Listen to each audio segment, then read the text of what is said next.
नमस्कार, कटिहार मिर्ची में आपका स्वागत है। मैं हूँ संजय गुप्ता। मेरे साथ कटिहार के जाने-माने आई सर्जन, जिन्हें किसी परिचय के वो मोहताज नहीं हैं। आप जान सकते हैं कटिहार के जाने-माने आई सर्जन डॉक्टर के अग्रवाल सर। सर नमस्कार, आप नमस्कार। बहुत-बहुत प्रणाम सर। और आज का खास बात है, आज स्पेशल बात ये है कि सर तो काफ़ी दिन से कटिहार और कटिहार से दूर-दूर के जो आते हैं पेशेंट उनका सेवा करते हैं। और ऑपरेशन की मैं बात करूँ तो एक बेहतरीन ऑपरेशन इनके द्वारा किया जाता है, जो कि बिना चीरा लगाए, बिना इंजेक्शन लगाए।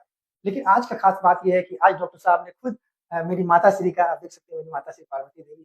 आज इनका इन्होंने ऑपरेशन किया है। और पहले मैं अपनी माँ से बात करूँगा, फिर मैं डॉक्टर साहब से इसके बारे में बात करूँगा।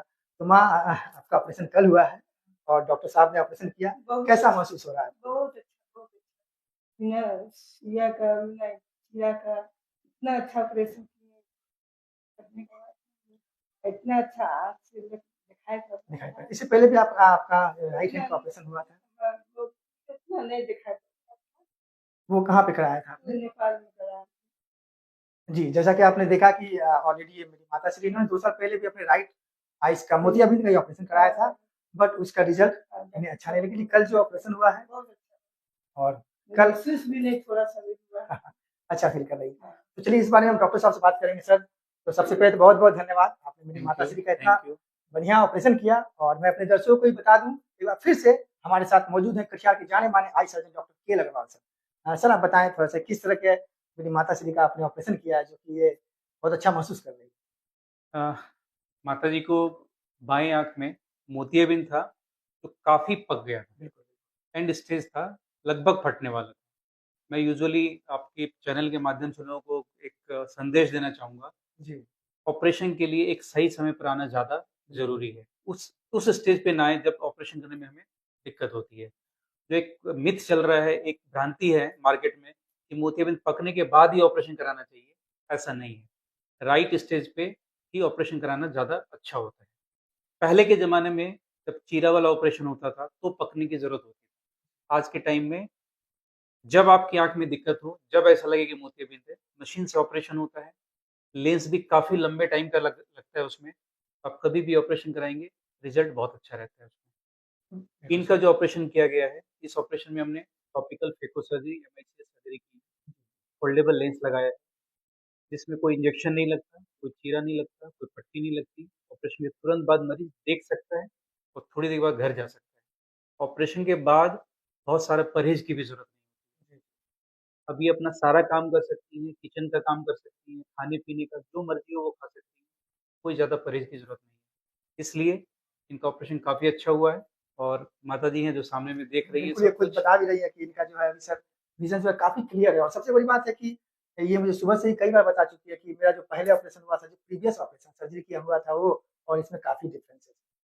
तो सर मैं आपसे एक चीज़ जानना चाहूँगा, चूँकि हम लोग कटिहार से हैं और इंडिया है, लेकिन आमतौर पे जो हम देखे थे, बचपन से सुनते आ रहे हैं कि लोग नेपाल में जाकर ऑपरेशन कराते थे। इस तरह का हाईटेक ऑपरेशन होता था। लेकिन वो सुविधा आप कटिहार में दे रहे हैं, तो ये हमारे लिए ये बहुत बड़ी बहुत ये बात अच्छा, है सर। बहुत अच्छा। देखिए, ये हॉस्पिटल का कंपैरिज़न आप नेपाल से नहीं कर सकते। नेपाल एक अलग सेटअप है, वो चैरिटेबल ट्रस्ट जो जी, बाहर जी। के लोग आके करते हैं, और ये हॉस्पिटल एक प्रीमियम जो सेटअप है, टर्शियरी आई केयर सेंटर है। यहाँ पे आई की सारी सुविधा उपलब्ध है। बिहार में पटना के बाद कटिहार में full time retina surgeon, retina की सारी सर्जरीज़ यहाँ पे अवेलेबल है, जो इंडिया के गिने-चुने सेंटर पे है। तो इनका इनका नेपाल से जो कंपैरिज़न कर रहे हैं, वहाँ पे लो कॉस्ट सर्जरी होती है, बट उसकी सर्जरी का फॉर्मेट और हमारी सर्जरी का फॉर्मेट काफ़ी। माने कहीं कोई कंपैरिज़न नहीं है सर, कि आप जिस तरह से जो आपके पास एक्सेसरी है, जो गैजेट है, जिस टेक्नोलॉजी से आप करते हो वो नेपाल से कहीं नहीं। लेकिन हमने एक बात कहा कि लोग नेपाल जाते थे, क्यों? पहले लोग, जैसे इनको भी कहा गया, बहुत सारे लोग इन्हें नेपाल में आते हैं, लेकिन काफ़ी डिफरेंसेस है आज सर। से 30-40 साल पहले जब बहुत टेक्नोलॉजी इंडिया में नहीं थी, तब लोग जाते थे वहाँ पे। लेकिन अब हमारे पास वो सारी टेक्नोलॉजी, वो सारी सर्जरी, हाँ, सब कुछ अवेलेबल है, जिसके लिए सारा ट्रीटमेंट यहाँ पे अवेलेबल है, हर तरह के डॉक्टर्स अवेलेबल हैं। बिल्कुल, बिल्कुल। रेटिना की सर्जरी हो, आज आज तो हमारे पास छोटे बच्चे जो जन्मजात बच्चे हैं, जिनकी आँख की नस और पर्दा ठीक से नहीं बनता, जिसको हम लोग आरओपी कहते हैं, जी, जी। Retinopathy of premature. उस तरह का भी। उसके लिए कई बच्चे को यहाँ पे इंजेक्शंस, लेज़र, उसकी स्क्रीनिंग के लिए डॉक्टर अंकित भोपाल का जो रेटिना सर्जन है, वो एलवी प्रसाद आई इंस्टीट्यूट हैदराबाद से आए हुए हैं। तो उनके लिए उनके माध्यम से हर तरह की रेटिना की सर्जरी भी यहाँ पे उपलब्ध है। कोई भी आदमी आकर के यहाँ पे इलाज करा सकते मतलब ये कह सकते हैं कि मैं अपने दर्शकों को बता दूं कि अभी हम जहाँ मौजूद हैं, जिस जगह पे, जिस लोकेशन पे, ये कटिहार शहर का सत्यभामा नेत्रालय, सिविल कोर्ट अम्बेडकर चौक कह सकते हैं। एक ऐसा यहाँ पे सेटअप है, एक ऐसा आप यूँ कहें कि एक ऐसा नर्सिंग होम है, जहाँ पे आपके आँखों की संपूर्ण ढंग से ट्रीटमेंट कराया जा सकता है। सर, एक मिथ्या है कि आपने कहा, मैं फिर से अपने दर्शकों को बताना चाहूँगा कि खान-पान में आपने कहा कि कुछ भी खा सकते हैं, कहीं से कोई भी परहेज़ की आवश्यकता नहीं है।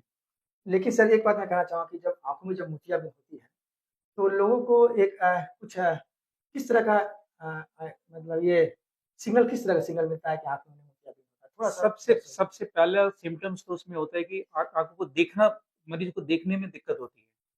रात में ज़्यादा लाइट की ज़रूरत पड़ती है। कुछ भी चीज़ें जो रोशनी देखते हैं तो रोशनी फैली हुई नज़र आती है। रात को कोई अगर ड्राइव कर रहे हैं तो रात को ड्राइव करने में उन्हें दिक्कत होती है। छोटे लेटर्स पढ़ने में दिक्कत होने लगती है। ये इनिशियल सिम्पटम्स होते हैं। और वैसे भी आँखों की जाँच आपको मोतियाबिंद हो, ना हो, साल में 1 बार ज़रूर कराना ये चाहिए। नॉर्मल आदमी को भी, यानी कि यस, हमारे जैसे नॉर्मल आदमी यस, को भी। हर लोगों को साल में 1 बार कराना चाहिए। अब मोतियाबिंद तो ज़्यादातर लोगों को ज़्यादा उम्र में होती है, बट ये लिमिटेड नहीं है, किसी भी उम्र में मोतियाबिंद हो सकता है। प्लस आँखों की जाँच के लिए, जाँच करने के बाद हमें शरीर की कई बीमारियों के बारे में पता चलता है। अगर डायबिटीज़ के मरीज़ हैं तो आपकी आँख की जाँच ज़रूर होनी चाहिए। साल में 1 बार मस्ट है उसे कराना, क्योंकि आँख ही एक ऐसी चीज़ है जिसको हम लोग देख सकते हैं आपकी नस और पर्दे में कोई प्रॉब्लम है या नहीं है, और उस समय पे टाइम पे हम उसका ट्रीटमेंट कर सकते हैं। एक और मिथ्या है सर कि लोग कहते हैं कि जब आँखों में जब मोतियाबिंद होती है, तो पहला आँख रहेगा, जैसे कि मेरे राइट हैंड में मोतियाबिंद है, तो लेफ्ट हैंड में होने के चांसेस रहते हैं। ये कहाँ तक सही है सर? ये यूजुअली उम्र की वजह से होता है मोतियाबिंद। तो अब एक आँख में है तो दूसरी आँख में भी हो गई। अगर आपको उम्र की वजह से एक हाथ कमज़ोर है तो दूसरा हाथ भी कमज़ोर होगा। तो ये दोनों आँख में लगभग-लगभग सेम टाइम पे स्टार्ट होता है। 19-20 हो सकता है, थोड़ा कम ज़्यादा हो सकता है, बट होता एक टाइम पे स्टार्ट होता है। और आज के टाइम में मैं बताता हूँ कि एक आँख का ऑपरेशन करने के बाद दूसरे दिन आप दूसरे आँख का ऑपरेशन करा सकते हैं। अच्छा, एक जो मिथ है मार्केट में कि एक आँख के ऑपरेशन के बाद अगले साल ही दूसरा कराना चाहिए, ऐसा नहीं होता है। जी दूसरे सर। दिन दूसरा आँख का ऑपरेशन करा बहुत सकते अच्छा हैं। जवाब दिया सर आपने। मैं आपको बीच में रोकना क्षमा चाहूँगा सर, क्योंकि मेरी माताजी को भी ये कहा गया था कि आपका एक आँख का ऑपरेशन है, तो आप साल भर या डेढ़ साल बाद में करवा सकते हैं।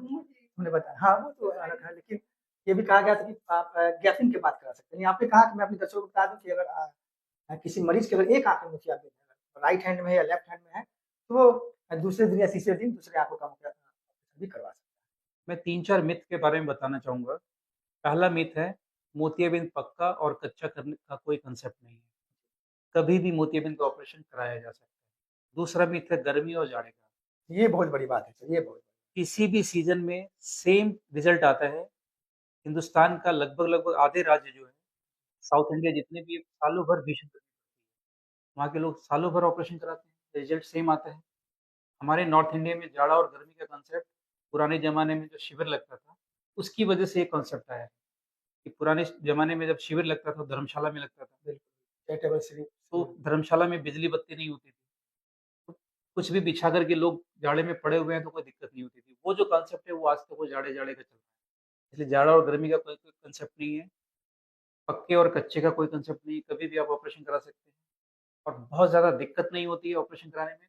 10 से 15 मिनट का ऑपरेशन होता है, करा कर के आप कभी भी जा सकते हैं। बिल्कुल, अपने दर्शकों को बता दूँ, सबसे अहम बात जो डॉक्टर साहब ने भी बताया कि आम तौर पे हम लोगों में ये मिथ्या होती है कि कभी भी सर्जरी जो होता है, खासकर आँखों की जो सर्जरी की जाती है, वो ठंड के समय में करना है, लेकिन ये बिल्कुल गलत है। जैसा कि सर ने कहा कि जो पहले से जो चलते आया है, जो परंपरा चलते आई है कि ठंडे के दिन में लोग चैरिटेबल करते थे और वो अपनी सुविधा के अनुसार से करते थे। तो कहीं से ये कोई बात नहीं है, आप ठंड हो चाहे गर्मी हो, आप कभी भी अपनी आँखों की सर्जरी करा सकते हैं और सबसे बड़ी बात, बहुत कम समय में 10 से 15 मिनट में। और मेरी माताजी का 10 मिनट का ऑपरेशन हुआ और 15 मिनट में बाद ये चली गई। और मैं आपको बता दूँ, एक बड़ा हास्यास्पद बात मैं आपसे शेयर करता हूँ कि मेरी माताजी को मैंने कहा था कि पुष्पा 2 आपने देखा है और पुष्पा 3 रिलीज़ होने से पहले मैं आपकी आँखों का ऑपरेशन करा दूँगा।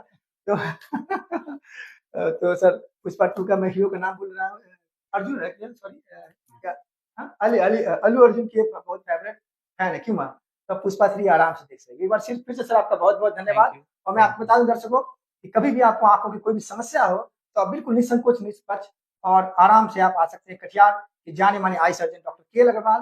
मैं पता आपको बता दूँ, सत्यभामा नेत्रालय, सिविल कोर्ट के सामने। सर, एक अंतिम सवाल कि जैसा कि मुझे पता भी है और कि अगर पेशेंट अगर कुछ गरीब होते हैं, गरीब पेशेंट होते हैं जिनके पास पैसे कम होते हैं, तो वो सरकारी योजना के तहत भी आप ऑपरेशन करते हैं। जी हाँ, हमारे यहाँ आयुष्मान भारत के थ्रू भी ऑपरेशन होता है। और ECHS भी है और दूसरे इंश्योरेंस कंपनी है, उससे भी हमारे हॉस्पिटल एम्पैनल्ड है और अब कुछ दिन में ये NABH से भी एम्पैनल्ड होने वाला है, एक्रेडिटेशन होने वाला है NABH का, जो कि एक हिंदुस्तान की सबसे बड़ी सर्टिफिकेशन है किसी भी हॉस्पिटल के लिए। तो वो सारी सुविधाएं यहाँ पे उपलब्ध जी सर, सबसे पहले बहुत-बहुत बधाई आपको और साथ ही इस बात के लिए बधाई सर आपको कि कटिहार जैसे आप छोटे शहर में आप इतने बड़े अपने सेटअप को तैयार करके रखे हैं और ये Thank you. इसके लिए आपको बहुत-बहुत धन्यवाद और माताजी का आँख का रोशनी वापस आ गया। मुझे लगता है आप ज़्यादा दिखेंगे। मुझे भी लगता है कि अब मैं अपने दर्शकों को बता दूँ, मुझे भी अब लगता है सतर्क होकर रहना पड़ेगा क्योंकि अब माताजी का विज़न बड़ा क्लियर हो गया है। बहुत कुछ सोच समझ के करना पड़ेगा। एक बार फिर से आप सभी दर्शकों का बहुत-बहुत Thank you. धन्यवाद, प्रणाम और मेरी तरफ से, मेरी माताजी की तरफ से भी सर को बहुत-बहुत नमस्ते। Thank you. Thank you. फिर हम मिलते हैं। धन्यवाद।